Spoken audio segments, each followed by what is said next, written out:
नमस्कार प्रिय भाइयों और बहनों, हम लोग यहाँ एकत्र हुए हैं जिससे कि हम लोग एक नए और अच्छे स्वस्थ समाज का निर्माण कर सकें। क्योंकि अभी तक कभी कभी अच्छे मनुष्य तो होते रहे हैं जिन्होंने समाज को अच्छी दिशा में चलाने के लिए अनथक प्रयास किया है, किंतु अभी तक समाज का सही ढंग से गठन नहीं हो सका है। और इसीलिए हर जगह कुछ न कुछ समस्या, कुछ न कुछ परेशानी हमेशा नज़र आती है, जिसका समाधान होने के बजाय जो समाधान की चेष्टा होती है उससे और कई नई समस्याएं उठ खड़ी होती हैं।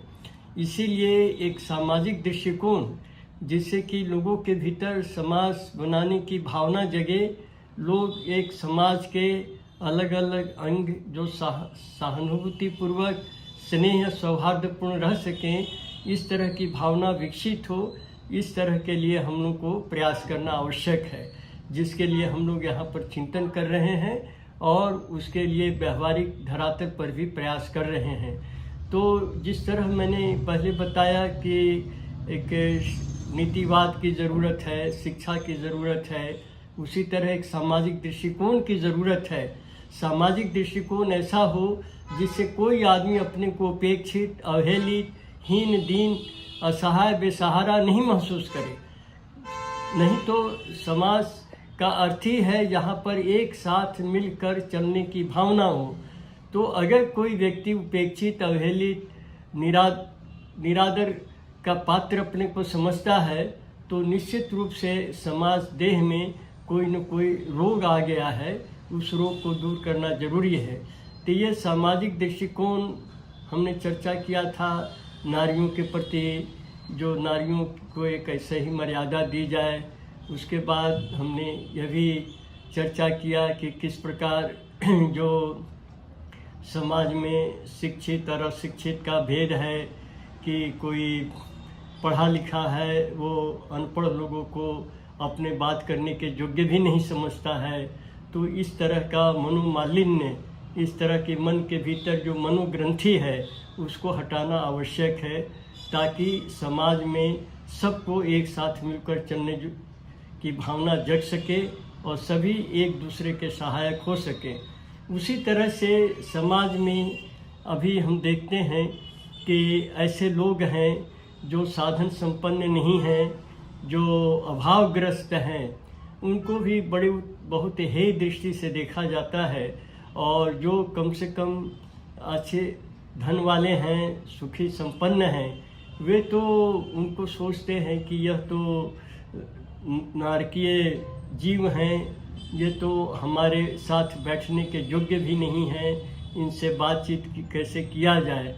तो यह जो एक भेद है गरीब और अमीर का, ये समाज के भीतर बहुत बड़ा तनाव पैदा किए रहता है।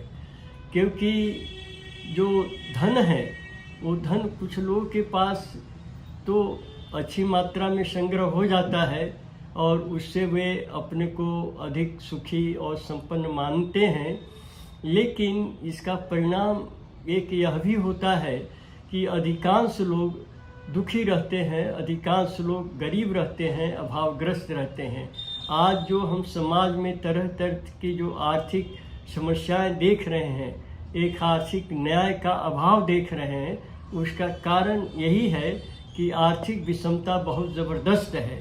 और ऐसा नहीं है कि इसको दूर करने के प्रयास नहीं किए गए हों, लेकिन अभी तक वे प्रयास सफलीभूत नहीं हुए हैं और गरीब और अमीर की खाई हमेशा मौजूद है और ये खाई बढ़ती ही जा रही है, जिसका कोई अभी तक निदान नहीं ढूंढा जा सका है। तो इसमें 2-3 बातें बहुत महत्वपूर्ण है समझने की, कि जो व्यक्ति दिन भर काम करके, परिश्रम करके धन कमाता है, अपना परिवार चलाता है, और वह निश्चित रूप से धनवान नहीं है, लेकिन वो हमारी तरह ही एक मनुष्य है और उसके साथ भी उसी तरह सम्मानजनक व्यवहार होना चाहिए जितना किसी धनवान व्यक्ति के प्रति या साधन संपन्न व्यक्ति के प्रति होता है। लेकिन एक गरीब होना ही एक बहुत बड़ा अभिशाप आज के समाज में हो गया है। गरीबों को, जो साधनहीन हैं, जो संपन्न नहीं हैं, उनको तो आज कोई महत्व ही नहीं मिलता है। वो ये सोचा जाता है कि उसके भाग्य में ही लिखा है, उसने ऐसे कुकर्म किए होंगे पिछले जन्म में, जिसके कारण उसको आज ये फल भोग करना पड़ रहा है। तो इस तरह की मानसिकता जो है मनुष्य के प्रति, यह एक सही स्वस्थ सामाजिक दृष्टिकोण नहीं है। वह पिछले जन्म में कोई गलत काम किया होगा और इसीलिए उसका आज ये फल भोग रहा है।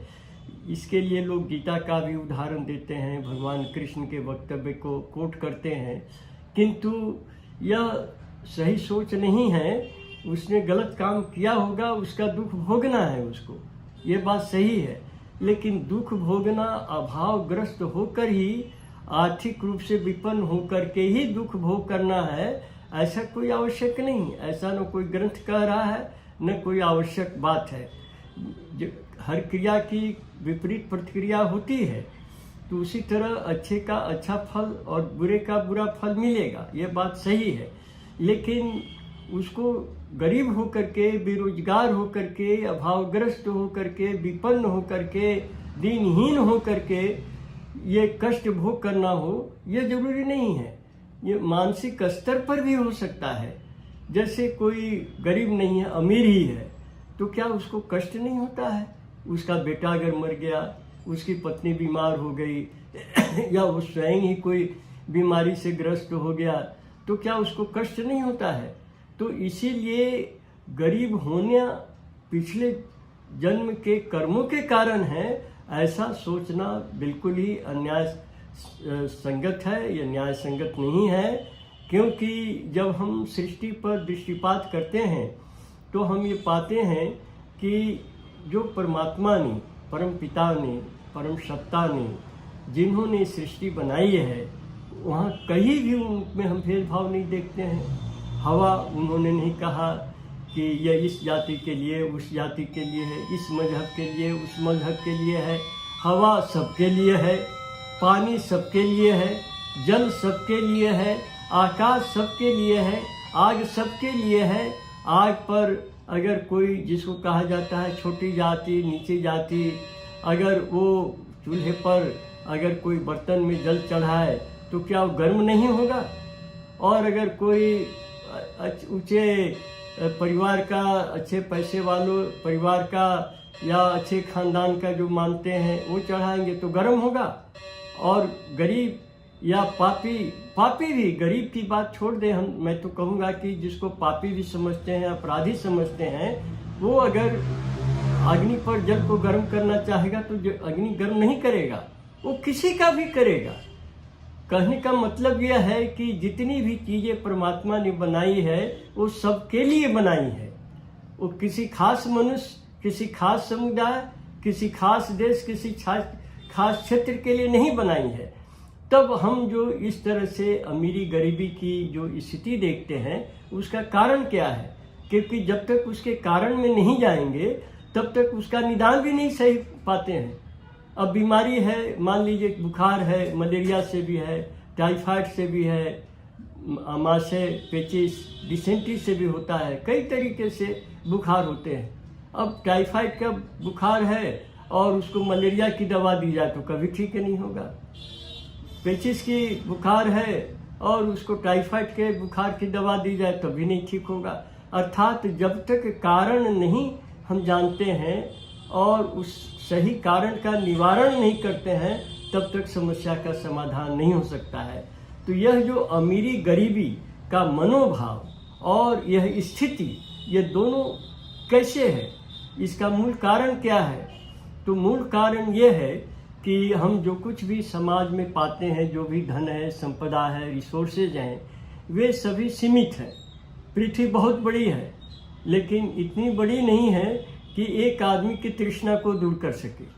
इतनी बड़ी तो जरूर है कि सबकी आवश्यकताओं को पूरा कर सकती है, लेकिन एक व्यक्ति की भी वो तृष्णा को, उसके लालच को, उसकी आसक्ति को, उसके मोह और ममता को वो दूर कर सके, यह सामर्थ्य इस पूरी पृथ्वी की संपत्ति देने पर भी किसी की खत्म नहीं होने वाली है।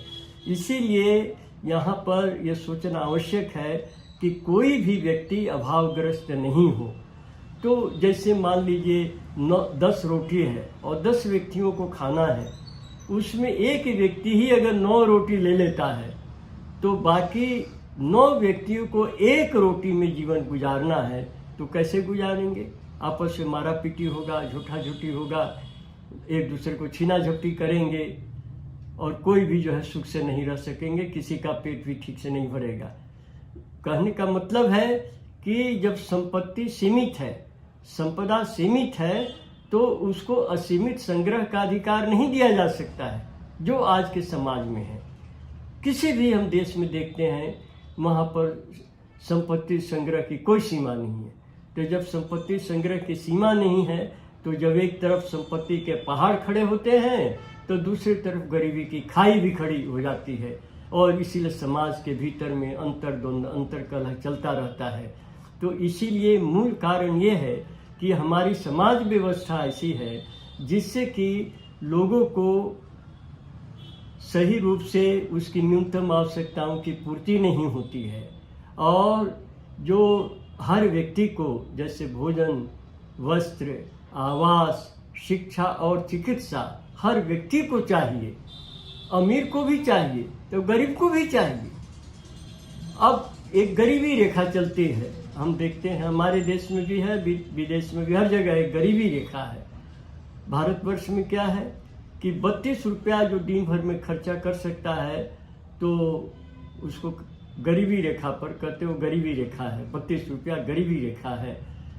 और 32 रुपया से नीचे बिलो पॉवर्टी लाइन, अब 32 रुपया से ऊपर एबव पॉवर्टी लाइन।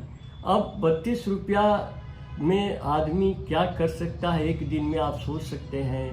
खाएगा या कोई दवा, बीमार है तो दवा लेगा, या कुछ पौष्टिक आहार लेगा, या आप सोच लीजिए मकान में रहता है तो उसका किराया भरेगा, अगर टेलीफोन मोबाइल चलाता है तो उसका कुछ पैसा लगेगा। क्या कर सकता है 32 रुपया में, आप सोचिए।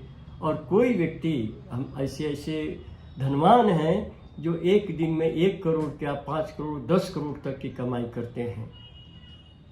अब सोचिए 10 करोड़ की कमाई और 32 रुपये की कमाई, एक दिन की बात मैं कह रहा हूँ, तो वह तनाव नहीं होगा, जबरदस्त तनाव होगा, क्योंकि ज़्यादा संख्या ये 32 रुपया वाले लोगों की है।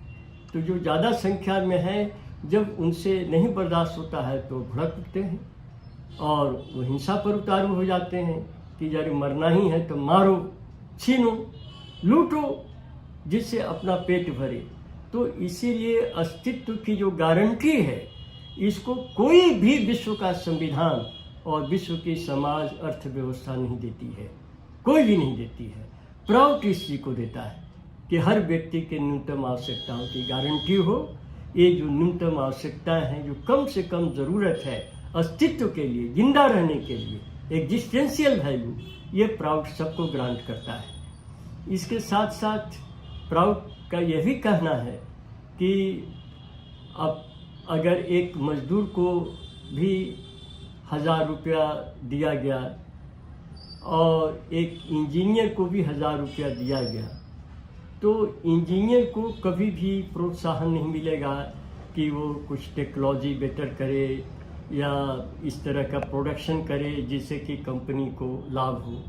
तो वहाँ पर यह आवश्यक है कि उसको कुछ विशेष सुविधाएं प्रदान की जाए। तो न्यूनतम आवश्यकताओं की गारंटी करेंगे और जो विशेष रूप से मेरिटोरियस हैं उनको हम विशेष सुविधाएं देंगे, लेकिन चेष्टा हमेशा होगी कि दोनों के गैप को भरा जाए।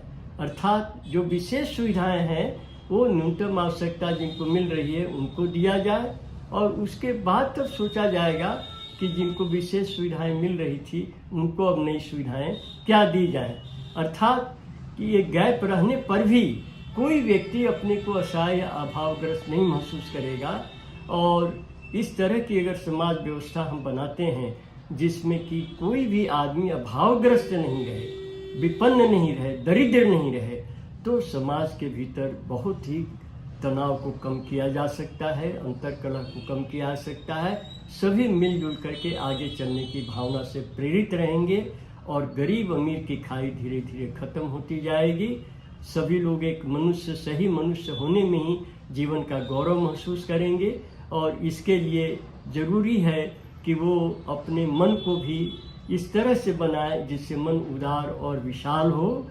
यह अत्यावश्यक है। इसके लिए आध्यात्मिकता का जीवन में सबसे महत्वपूर्ण स्थान है, जिसकी तरफ भी उन्हें ध्यान देना पड़ेगा। इसीलिए गरीबी अमीरी की समस्या को हम सामाजिक तौर पर निपटा सकते हैं, इसका हल कर सकते हैं और समाज के भीतर जो उसको लेकर जो समस्याएं पैदा हुई हैं उसका भी निराकरण कर सकते हैं। नमस्कार।